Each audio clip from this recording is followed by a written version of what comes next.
Bien, el aspecto demográfico del trabajo, o sea, el aspecto poblacional, tiene que ser marcado por un concepto llamado la población económicamente activa.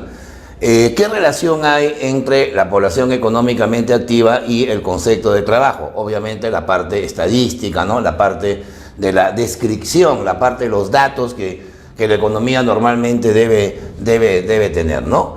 Bueno. ¿Qué cosa es la PEA?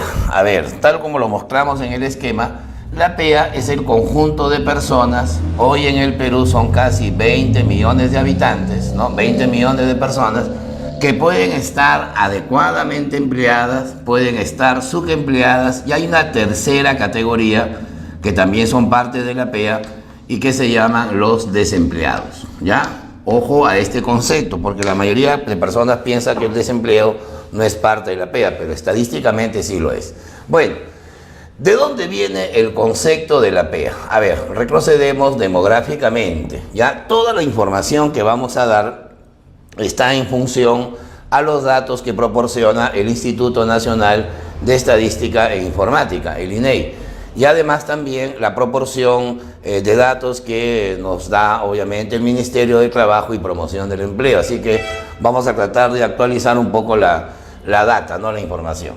Miren, la población total viene a ser la población absoluta. ¿Cuántos habitantes somos en el Perú aproximadamente? A ver, estamos en el 2020, somos casi 33 millones de habitantes, ¿no?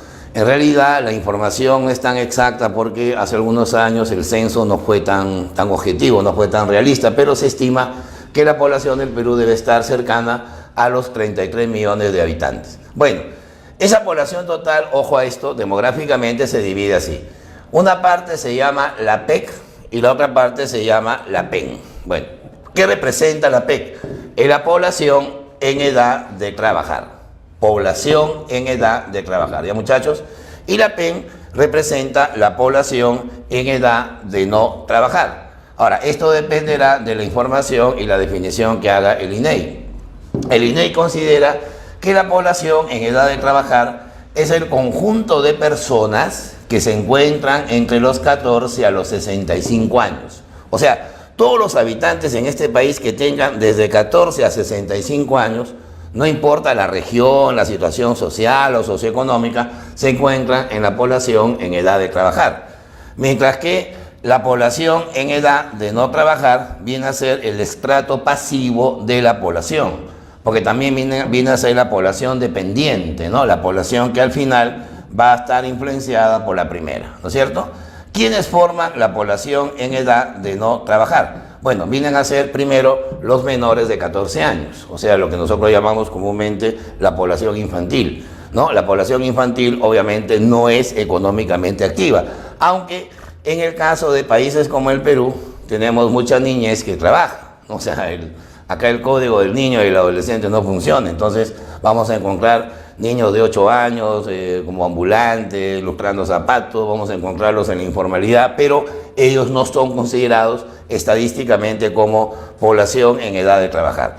Y obviamente también estarían ahí los mayores de 65 años, ¿ya? Los mayores de 65 años, bueno, hasta que por ahí la pelona lo recoge. ¿Está bien? Ellos vienen a ser la población en edad de no trabajar. Al final, si sumamos la población de 14 a 65 más la población menor de 14 y mayor de 65, vamos a tener casi los 33 millones de habitantes, ¿ya?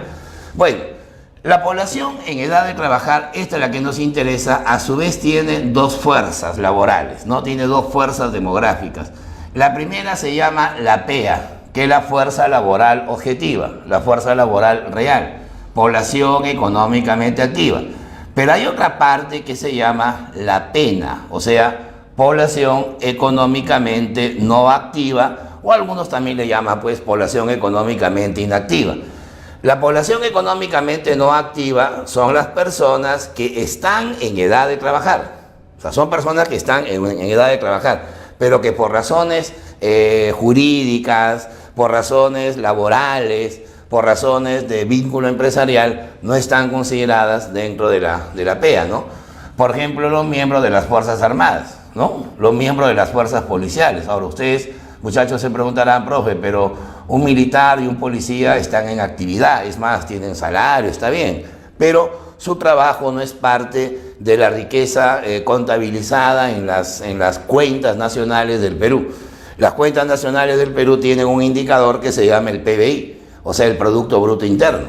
Y lógicamente dentro de ese Producto Bruto Interno no se va a considerar el trabajo policial o el trabajo militar. Por eso, por más que trabajen y tengan un salario, no están considerados en la fuerza laboral. También se encuentran ahí las amas de casa, ¿ya? O sea, pero siempre y cuando sean señoras o mujeres que estén dentro del hogar. Porque si realizan una actividad extrahogar, en cualquier momento del día ya están consideradas dentro de la PEA. También están ahí los estudiantes que dependen de la manutención, están considerados dentro de la pena. También están los minusválidos, las personas con discapacidad, el lumpen social. Este es un concepto de repente novedoso, casi desconocido en el Perú, pero hay una gran masa en ese grupo social. Se le llama lumpen a las personas que tienen ingresos pero obtenidos, me dejo entender, bajo la óptica de la ilegalidad. O sea, aparentan no serlo, pero lo son. O sea, son personas que están en la vida delictiva, ¿no? Por ejemplo, hay muchachos que asaltan personas que sacan dinero de los cajeros, los marcas, como le llaman. Hay chicas que trabajan en centros comerciales llevándose la ropa o robándose la ropa, se llaman tenderas. Esas personas obviamente no están consideradas por su actividad ilícita, ¿no?, dentro de la PEA.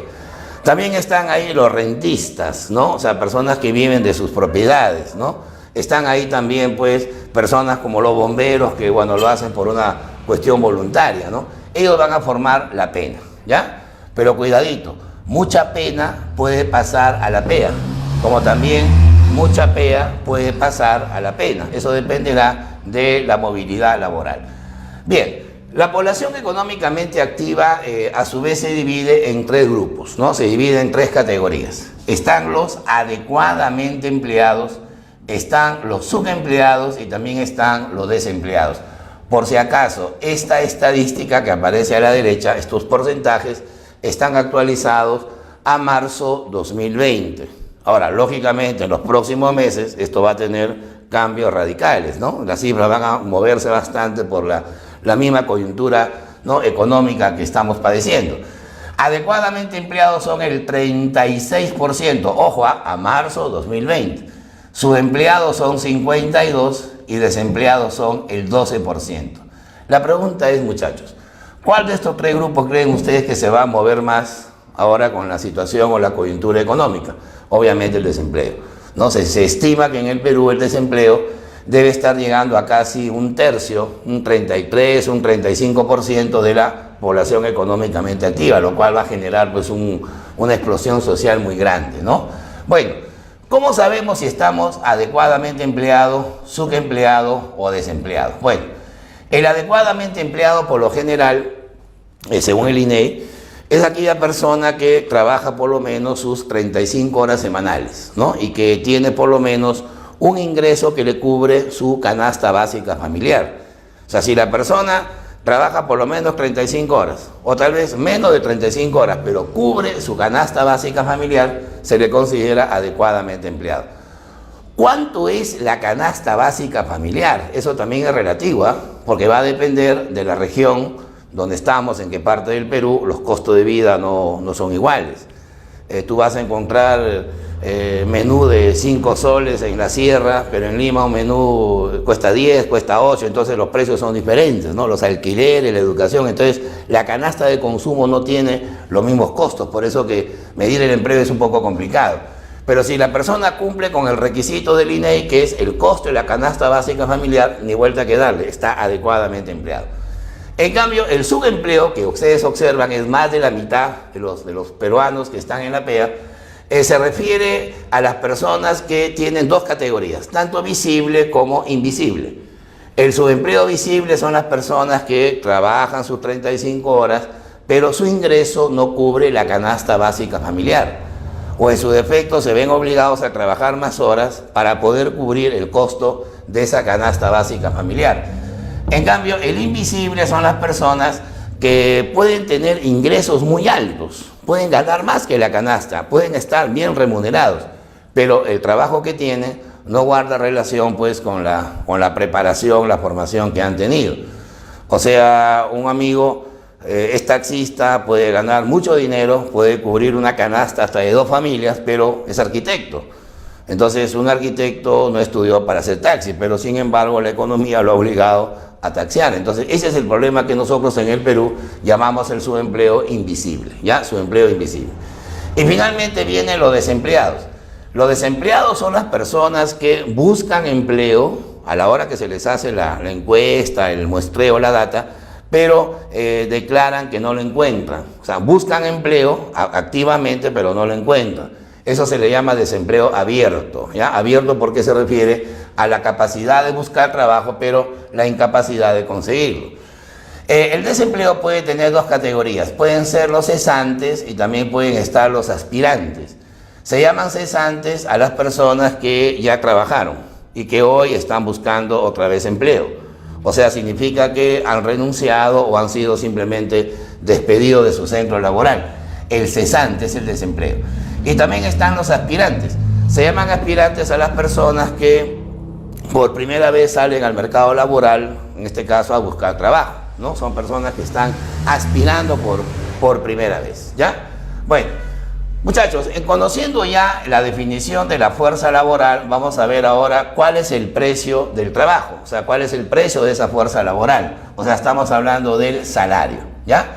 Miren, si ustedes ven el esquemita, el salario tiene diferentes denominaciones, pero al final todas corresponden a una retribución, ¿no? Retribución por la fuerza de trabajo.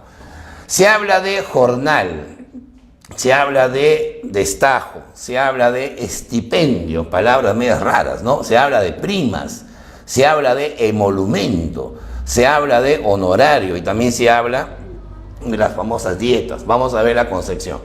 Jornal es el salario del obrero, ¿no? Es el salario que recibe el obrero en función a un tiempo determinado, ¿no? Se le paga por día, por ejemplo. Entonces, ese obrero gana 27 soles al día. Eso significa que representa su jornal, ¿no? Es el trabajo por remuneración diaria.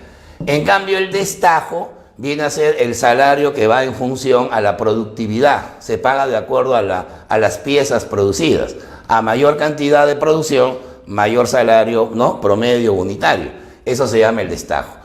Luego viene el estipendio. El estipendio se le llama al sueldo que recibe un empleado administrativo que puede ser pagado quincenal o mensualmente. Se le llama estipendio. En algunos autores se le conoce también como haber, con H, haber, ¿ya? Haber o estipendio. Luego vienen las primas. Tú dirás, qué interesante. Las primas vienen a ser el salario que combina el jornal con el destajo. O sea, tú tienes un pago fijo por día y en función a ese pago te dan incentivos. Si aumenta la producción en un porcentaje, te suben ese porcentaje. ¿Está bien? Una forma de determinar el aumento en la productividad. El emolumento viene a ser el salario que recibe el funcionario público de mayor rango, ¿no? De mayor jerarquía. Por ejemplo, ¿quién es el funcionario público más importante del país? El presidente, ¿no? El presidente de la República recibe los famosos emolumentos, ¿no?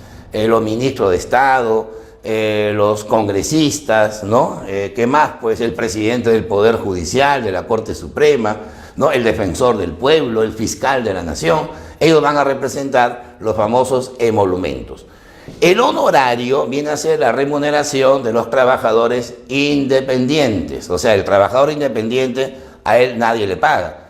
Él simplemente cobra por un servicio que da, técnico, profesional o laboral en general. Por ejemplo, un médico cobra 60 soles por la consulta en su propio consultorio. Ese tipo de remuneración se le llama honorario. ¿Está bien? Un abogado te cobra 7.000 soles por asesorarte en un juicio, en un proceso penal. Ese es un honorario. ¿Está bien? Y la famosa dieta. La dieta se le llama así al pago que se le hace al funcionario, al asesor, al regidor, ¿no? De una entidad, bueno, puede ser un municipio, puede ser el gerente de una empresa, que se reúnen para tomar ciertas decisiones. Se les paga por sesión, ¿ya? Se les paga por cada reunión que tiene. En base a esta forma de salario, vamos a entrar ahora a un versus, a una comparación, ¿ya? Vamos a determinar el salario nominal y lo comparamos con el salario real. ¿Cuál es la diferencia? El salario nominal es el salario monetario, o sea, es el dinero que el trabajador percibe, ¿no es cierto? Percibe por participar en la producción. Un obrero gana 70 soles diarios, ese es su salario nominal. El presidente de la República gana 15.600 soles al mes, ese es su salario nominal, ¿correcto? Una BD le pagan 60 soles por un baile, ese es su salario nominal. En cambio, el salario real viene a ser el poder adquisitivo, o sea, cuántas cosas, cuántos productos yo puedo adquirir con el salario nominal. Entonces, obviamente, para calcular el salario real, ¿qué hacemos? El salario nominal lo vamos a comparar con los precios. Muchachos, de acá podemos llegar a una conclusión. ¿Qué pasa si mi salario nominal se mantiene igual durante algunos meses, pero los precios van subiendo? ¿Qué va a pasar con mi salario real? Eso significa de que este va a empezar a bajar. Cada vez voy comprando menos. Por ejemplo, yo gano 40 soles trabajando en una fábrica, un jornal de 40 soles. Ese es mi salario nominal. Si el kilo de carne cuesta 20 soles, yo podría comprar con esos 40 soles 2 kilos de carne. O sea, tengo 2 kilos de carne ganados por mi trabajo. ¿Qué pasa si de acá a 2 años sigo ganando 40 soles, pero la carne sube a 40 soles cada kilo? Ahora ya no puedo comprar 2 kilos, sino solamente 1. O sea, eso significa que mi salario nominal no ha variado, pero mi real se ha ido cayendo, ¿verdad? Porque los precios van aumentando. Por eso, cuando los trabajadores hacen sus, digamos, reclamos, ¿no? Se genera un conflicto laboral, lo que piden es que les aumenten el salario nominal. ¿Y para qué piden aumento del salario nominal? Para mantener el salario real. Ahora, lo ideal sería que el nominal suba más que la inflación, ¿no? Pero eso es simplemente un sueño, ¿ya? Allá, para terminar con la parte salarial, a nivel de fijaciones, los salarios pueden tener 2 categorías, ¿ya? Se habla de salario mínimo legal y salario mínimo vital. Bien simple. El salario mínimo legal es lo que por lo menos debe ganar un trabajador en un país, ¿no? Siempre y cuando sea parte de la economía formal, ¿no? Si hay un empleo formal, hay una actividad laboral formal, el Estado protege a los trabajadores que tienen menos ingresos y por eso les fija, ¿no? el famoso salario mínimo legal. Hoy en el Perú es 930 soles, es decir, ningún trabajador legalmente debe ganar menos de esa cifra, cosa que en nuestra informalidad es simplemente una utopía, ¿no? Y luego viene el salario mínimo vital, ya tiene que ver con la vida, tiene que ver con lo biológico. Este es el salario que determina el Instituto Nacional de Estadística e Informática a la hora que calcula la canasta básica, ¿no? Dependiendo, como dije hace un instante, de la zona en la cual estemos en el Perú. Por ejemplo, Lima es una ciudad, debe ser la más cara del Perú. En cambio, Huaraz es una ciudad mucho más barata. Entonces, la canasta básica en Huaraz de repente llega a 1.600 soles, pero la de Lima llega casi al doble. Entonces, eso dependerá también del número de miembros que tenga el hogar, el número de miembros que tenga la familia, para determinar el costo del salario mínimo vital. ¿Estamos? Bueno, y obviamente esa relación o ese conflicto que se genera entre empleadores y trabajadores va a determinar 5 categorías, ¿ya? Se encuentra el paro, se encuentra la huelga, se encuentra el boicot, ¿ya? El sabotaje, una palabra muy conocida, y el lockout. Vamos a ver la concepción, ¿ya? Paro y huelga, ¿cuál es la diferencia? El paro viene a ser la suspensión de actividades, pero definida en el tiempo. Por ejemplo, los trabajadores, no sé, del sector salud, hacen un paro de 48 horas, es decir, 2 días no irán a trabajar, o 2 días irán al centro de trabajo, pero no van a tener actividad. Cuando los trabajadores deciden no laborar un tiempo definido, se le llama paro, ¿no? En cambio, la huelga significa que los trabajadores deciden no laborar, pero de manera indefinida. Se sabe cuándo empieza, pero no se sabe cuándo va a terminar. Puede durar 24 horas, 72 horas, 6 meses o de repente media hora. Lo importante es que la huelga tiene un inicio, pero no tiene un fin definido, ¿ya? Luego viene el boicot. En Francia, en el siglo XIX, muchachos, había un líder obrero llamado Charles Boycott, ¿no? Era un líder de una fábrica de de artículos de cobre, usando una metalurgia, ¿no? Y este obrero encabezó no una huelga, sino encabezó una protesta contra la propia empresa. De ahí viene la palabra boicotear. El boicot significa que los trabajadores hacen medidas o toman medidas para desprestigiar la imagen de una empresa. Es como que, a ver, yo trabaje, por ejemplo, en Donofrio, ¿no? Y le diga a los consumidores que mejor compren otra marca de helados, porque los helados Donofrio tienen mala calidad. Entonces estoy atentando contra el lugar en el cual estoy yo trabajando. Eso se llama boicot, ¿ya? El boicot es una medida donde se busca dañar la imagen, el destino de la empresa en conflicto. En cambio, el sabotaje es más violento, es más radical, porque el sabotaje es atentar no contra la imagen, sino contra el patrimonio de la empresa, o sea, la propiedad, ¿no? De repente yo trabajo en una pollería, soy el cocinero y como no me aumenta, me rayo y envenenando a los pollos, ¿no? O malogro la máquina, o sea, trato de sabotear, ¿no es cierto?, el negocio, ¿no? Esa es una forma también ya, obviamente, penalizada, ¿no? Ya se vuelve delito, ¿no? Evidentemente. Y el lockout viene a ser la huelga, pero del empresario. Cuando el empresario tiene un conflicto con los trabajadores, y la solución es simplemente no dejarlos entrar a trabajar o cerrarle las puertas a los trabajadores, estamos hablando de un lockout, es la huelga del empresario.